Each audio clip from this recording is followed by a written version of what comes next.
everybody, welcome back to the channel. I haven't been able to work on the sprayer for quite a few days between the holidays and my wife's work schedule. It's kind of kept me out of the shop, but today I'm going to be working on it again. So I had a comment in the last video. Someone commented that used to own one of these sprayers, and they said they had built a stand that fit under their frame that they put their jack on, and they jacked up under the frame. And that was something that I was thinking about doing before, but I kind of decided the way it was sitting just under that wheel cradle at the end of that other video, I didn't really like that. So I'm going to build a stand that I can put the bottle jack on and jack up under the frame. It's just kind of challenging because we don't have anything that sits high like this sprayer. We've never had a high sprayer before. So I didn't have anything built that we used on anything else. Everything else is a lot lower to the ground. So I'm going to build a frame that I can put a jack under and then jack up on the frame. Let's go ahead and get started with that. You ready, Buster?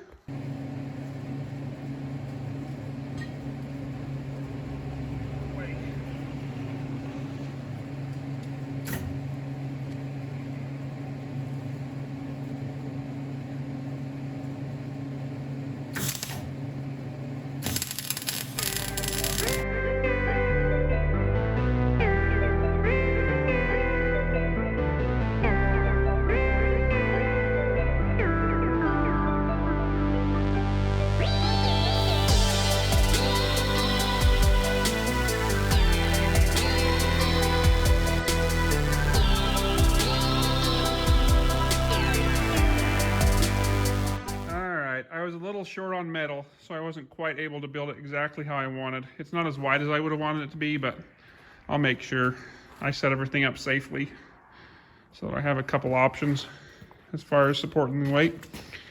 But it is done for now. So let's go set it up and see how it works.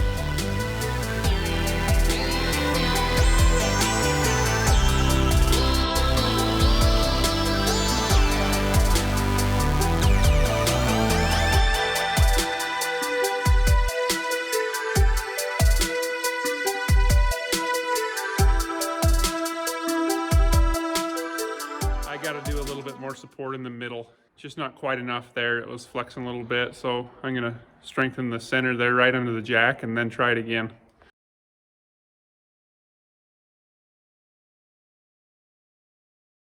All right, we got the frame jacked up, got blocks under this tire, got the back tires blocked up, so hopefully it'll be safe. I'll watch stuff real close. I don't think anything's going to slip.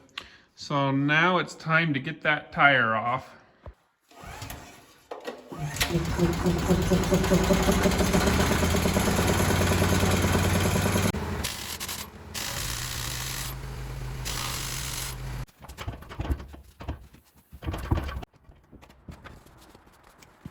All right, let's do an update as to where we're at. Got the tire off. You can see how much oil is all over the inside of this once it's off. It's leaking pretty bad. So I took the cover from the hub off. This is the fill hole right there. So it came off with these bolts. And then once I got that off, I first saw this guy, set of gears inside here. And behind it was this other set of gears with the shaft that goes through. Here's the lug nuts. So let me show you what we have going on with the hub now. This is the hub, so this is what needs to come off. I'd imagine the seal that is leaking is right in here. So this is the inside of the hub. There is a snap ring. That snap ring's got to come off in order for me to get the bearing off and then figure out how to pull the hub off. I was able to get this edge popped up. And one of the challenges with this hub is just how deep this is. Normally when we work on stuff with snap ring pliers, it's a lot closer to the edge, so it's a lot easier to get in there and get on it. So I'm gonna have to go find a little pry bar or something with a hook on the end that I can try to start prying that and not let it back into the groove.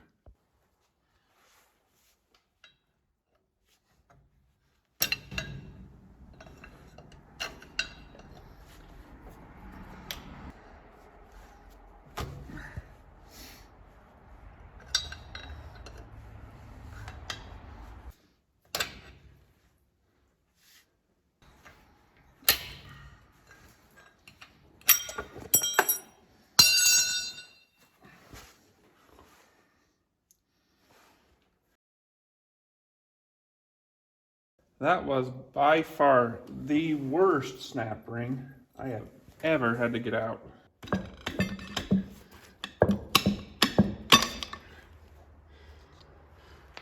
All right. That wasn't too bad at all. Okay, so here's the inner bearing.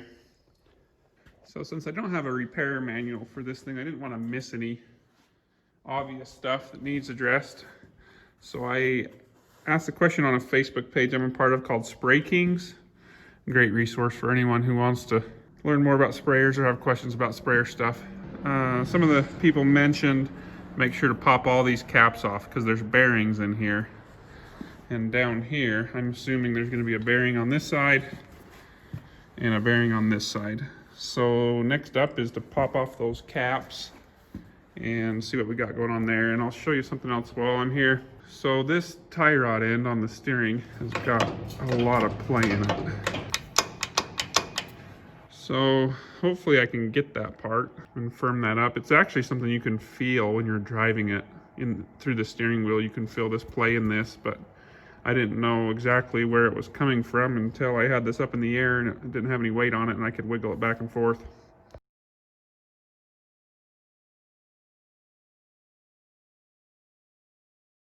There's a bearing down in there. You can see some of the rollers, but it's got plenty of grease in it. Dig out this grease and see what we got going on there.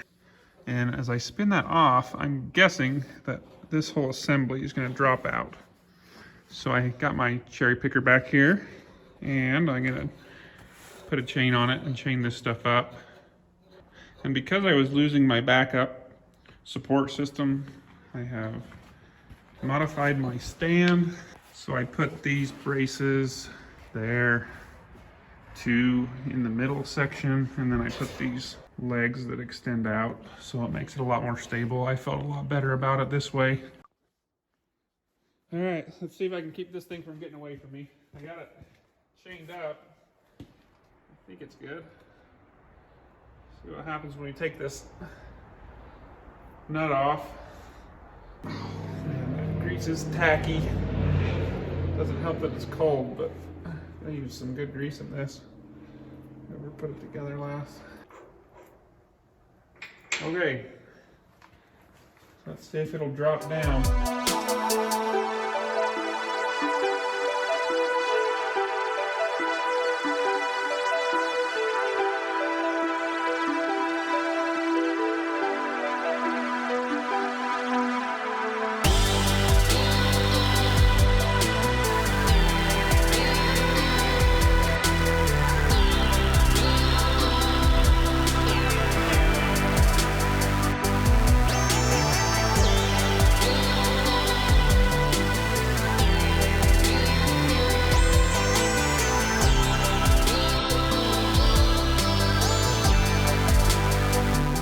Pop out these seals out of here so I can get new ones. I got the bearings soaking in some solvent to clean those up. And then it's going to be time to go to town to get all of the bearings and the seals to do the front end. Just got back from town. My local store had about half of the parts that I needed. So I picked those up and then he ordered the rest. But in the meantime, I'm going to work on cleaning up some of those welds where the axle's welded in and getting that all prepped so that I can re-weld. Because I don't need those axles to be adjustable. We don't have anything that we need to adjust the axle width for, crop-wise. So I guess I'll work on that. Okay, so this is what we got. I have torched the chain off and then those little plates that span that gap right there, they're cooling off right there on my stand. So I just got to grind all this weld off so I can get an idea about what's going on there. And I'll probably weld down this side as well. I'm not gonna tie the chain back into it, I don't think. So I'll probably finish cutting this off right there or something just so it's out of the way completely. But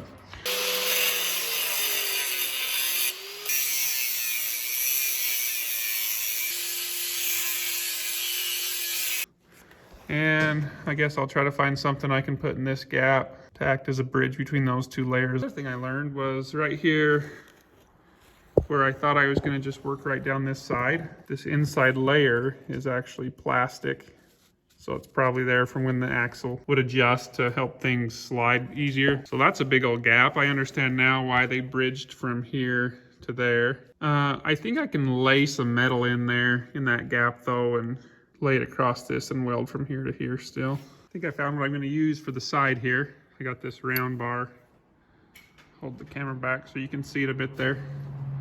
So I think I'll just do a pass here, a pass on this side, and then a pass across. I guess we'll see how that works. And on the top, this isn't final, but I found a piece that will slide back in there into that gap, and then I'll rip it down so it's thinner and slide it in there and do the same thing, like a 3-pass on it too.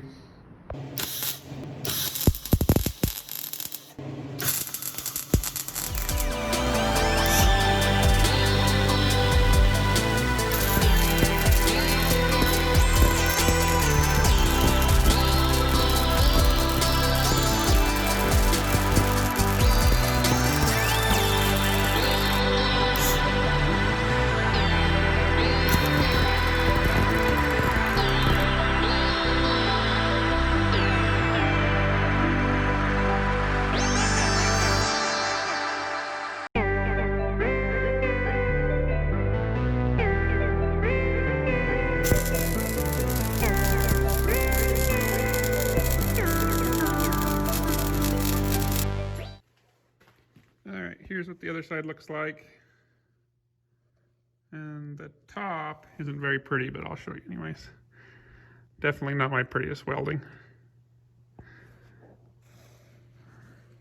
But I think I'm going to leave it how it is and give it a go and see how it works.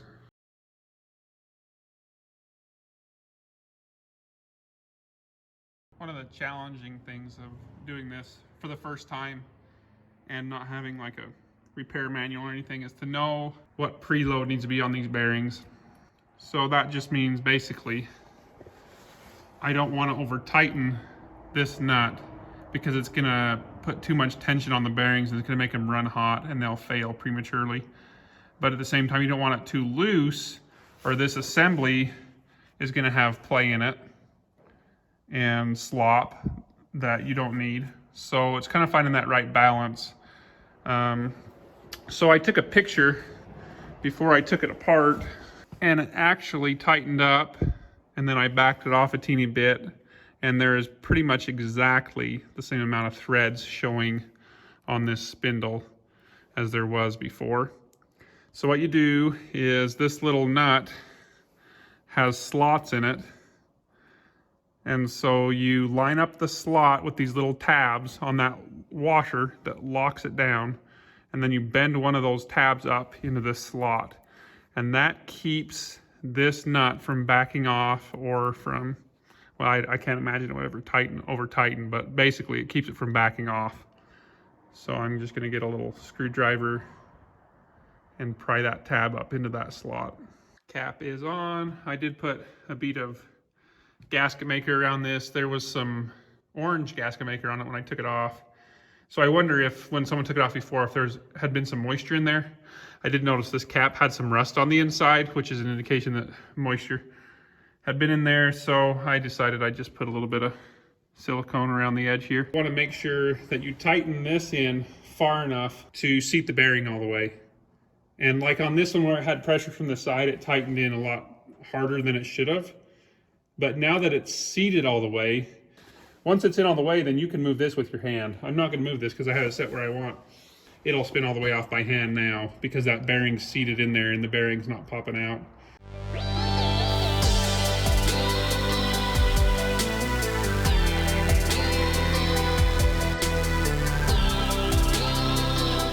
Okay, this side is done, just like you just watched me do that side.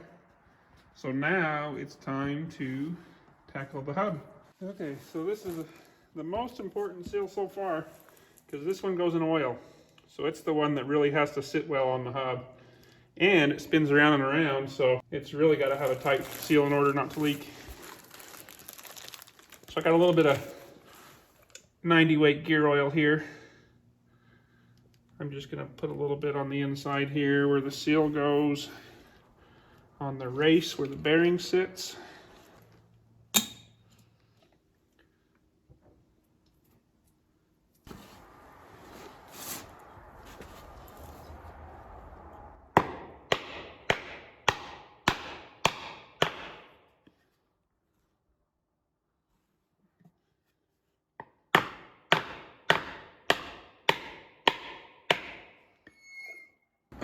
Goodness, this hub is heavy.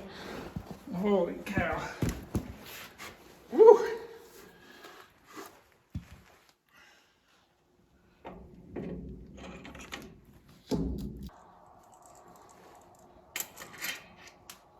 Yeah, get that bearing in there so it doesn't hang any weight on the seal. Okay, now it's time for the worst part of the whole thing so far. Putting this little snap ring back in.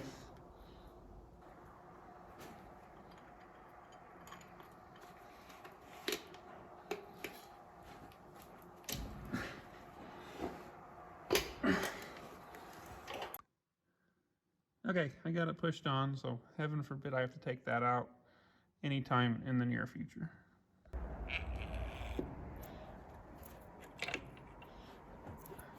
I think I have this in all the way.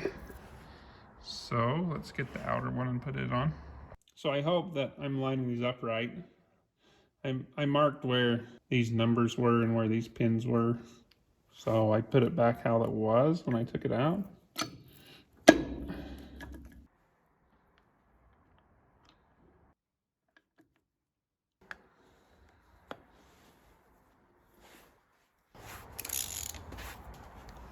All right. The tire is back on. All of the weight is off the jack, so it's 100% being supported on all 4 tires again, which was kind of my goal for today and kind of the goal for this video. So I have one wheel rebuilt. Other than that, I'm gonna tackle this other side because I have all the parts to do it. So this other tire over here, everything that you watched me do on the passenger side needs to be done on the driver's side. Then we'll see what the rears need. Haven't even looked at those yet. So thank you for watching. Please like and subscribe if you have not yet. And I'll see you later.